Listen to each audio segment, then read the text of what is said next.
Չի մտածել։ Թողեք այս վեր։ Կյանքն առև տուշ կդառնա։ Մի փոքր էլ համբերեք։ Տղան կդասավորի մեզ եւ ամենից կարևոր գիրքը կդնի առաջին շարքերում։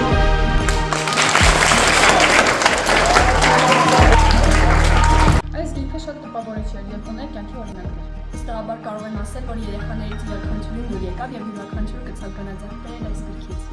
Очень понравилась на самом деле эта книга. На самом деле мне очень искренне глубокие мысли. Շատ լավ գիրք է։ Ալթիկ Զորաբյանի Փետրվարի 30-ի գիրքը հետաքրքիր նորություն է գրականության ասպարեզում։ Երեխաները մեծ բավականություն ստացան։ Շնորհակալություն ձեզ, հարգելի գրող։